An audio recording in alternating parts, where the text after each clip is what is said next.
शिव पुराण के अनुसार सोमनाथ ज्योतिर्लिंग भगवान शिव का प्रथम ज्योतिर्लिंग है। यह मंदिर गुजरात राज्य के सौराष्ट्र क्षेत्र में स्थित है। ऐसी मान्यता है कि इस शिवलिंग की स्थापना स्वयं चंद्रदेव ने की थी। पुराणों में सोमनाथ ज्योतिर्लिंग की स्थापना से संबंधित कथा इस प्रकार है। जब प्रजापति दक्ष ने अपनी सभी 27 पुत्रियों का विवाह चंद्रमा के साथ कर दिया तो वे बहुत प्रसन्न हुए। पत्नी के रूप में दक्ष कन्याओं को प्राप्त कर चंद्रमा बहुत शोभित हुए और दक्ष कन्याएं भी अपने स्वामी के रूप में चंद्रमा को प्राप्त कर शोभायमान हो उठी। चंद्रमा की उन 27 पत्नियों में रोहिणी उन्हें सबसे ज्यादा प्रिय थी, जिसको वे विशेष आदर तथा प्रेम करते थे। उनका इतना प्रेम अन्य पत्नियों से नहीं था। चंद्रमा की अपनी तरफ उदासीनता और उपेक्षा को देखकर रोहिणी के अलावा बाकी 10 पुत्रियां बहुत दुखी हुईं। वे सभी अपने पिता दक्ष की शरण में गईं और उनसे अपने कष्टों का वर्णन किया। अपनी पुत्रियों की व्यथा और चंद्रमा के दुर्व्यवहार को सुनकर दक्ष भी बड़े दुखी हुए। उन्होंने चंद्रमा से भेंट की और शांतिपूर्वक कहा, कलानिधे, तुमने निर्मल व पवित्र कुल में जन्म लिया है, फिर भी तुम अपनी पत्नियों के साथ भेदभावपूर्ण व्यवहार करते हो।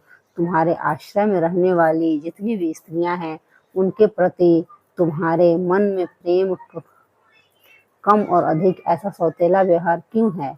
तुम किसी को अधिक प्यार करते हो, किसी को कम प्यार देते हो, ऐसा क्यों करते हो? अब तक जो व्यवहार किया है वह ठीक नहीं है, फिर अब आगे ऐसा दुर्व्यवहार तुम्हें नहीं करना चाहिए। जो व्यक्ति आत्मीय जनों के साथ विषमतापूर्ण व्यवहार करता है, उसे नरक में जाना पड़ता है। इस प्रकार प्रजापति दक्ष ने अपने दामाद चंद्रमा को प्रेम पूर्वक समझाया और ऐसा सोच लिया कि चंद्रमा में सुधार हो जाएगा। उसके बाद प्रजापति दक्ष वापस चले गए। इतना समझाने पर भी चंद्रमा ने अपने ससुर प्रजापति दक्ष की बात नहीं मानी। रोहिणी के प्रति अतिशय आसक्ति के कारण उन्होंने अपने कर्तव्य की अवहेलना की तथा अपनी अन्य पत्नियों का कुछ भी ख्याल नहीं रखा और उन सभी से उदासीन रहे। दोबारा समाचार प्राप्त कर प्रजापति दक्ष बड़े दुखी हुए। वे पुनः चंद्रमा के पास आकर उन्हें उत्तम नीति के द्वारा समझाने लगे। दक्ष ने चंद्रमा से न्यायोचित बर्ताव करने की प्रार्थना की।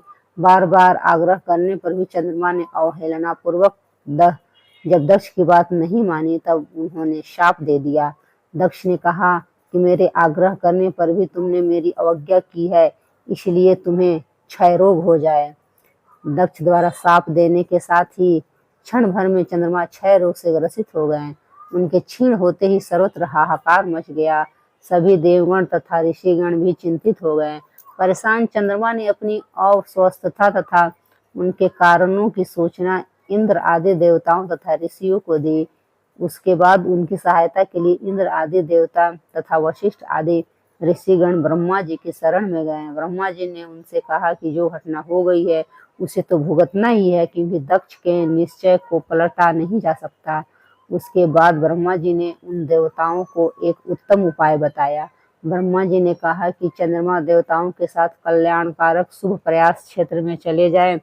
वहां पर विधि पूर्वक शुभ मृत्युंजय मंत्र का अनुष्ठान करते हुए श्रद्धा पूर्वक भगवान शिव की आराधना करें। अपने समान शिवलिंग की स्थापना करके प्रतिदिन कठिन तपस्या करें। इनकी आराधना और तपस्या से जब भगवान भोलेनाथ प्रसन्न हो जाएंगे तो इन्हें क्षय रोग से मुक्त कर देंगे। पितामह ब्रह्मा जी की आज्ञा को स्वीकार कर देवताओं और ऋषियों के संरक्षण में चंद्रमा देव मंडल सहित प्रभास क्षेत्र में पहुंच गए। वहां चंद्रदेव ने मृत्युंजय भगवान की अर्चना वंदना और अनुष्ठान प्रारंभ किया। वे मृत्युंजय मंत्र का जाप तथा भगवान शिव की उपासना में तल्लीन हो गए। ब्रह्मा की ही आज्ञा के अनुसार चंद्रमा ने 6 महीने तक निरंतर तपस्या की और वृषभ ध्वज का पूजन किया। 10 करोड़ मृत्युंजय मंत्र का जाप तथा ध्यान करते हुए चंद्रमा स्थिर चित्त से वहां निरंतर खड़े रहे। उनकी उत्कट तपस्या से भक्तवत्सल भगवान शंकर प्रसन्न हो गए। उन्होंने चंद्रमा से कहा, चंद्रदेव तुम्हारा कल्याण हो। तुम किसके लिए कठोर तप कर रहे हो, उस अपनी अभिलाषा को बताओ। मैं तुम्हारी इच्छा के अनुसार तुम्हें उत्तम वर प्रदान करूंगा। चंद्रमा ने प्रार्थना करते हुए विनय पूर्वक कहा, देवेश्वर, आप मेरे सब अपराधों को क्षमा करें और मेरे शरीर के इस क्षय रोग को दूर कर दें। भगवान शिव ने कहा, चंद्रदेव, तुम्हारी कला प्रतिदिन एक पक्ष में क्षीण हुआ करेगी, जबकि दूसरे पक्ष में प्रतिदिन वह निरंतर बढ़ती रहेगी। इस प्रकार तुम स्वस्थ और लोक सम्मान के योग्य हो जाओगे। भगवान शिव का कृपा प्रसाद प्राप्त कर चंद्रदेव बहुत प्रसन्न हुए। उन्होंने भक्ति भाव पूर्वक शंकर की स्तुति की।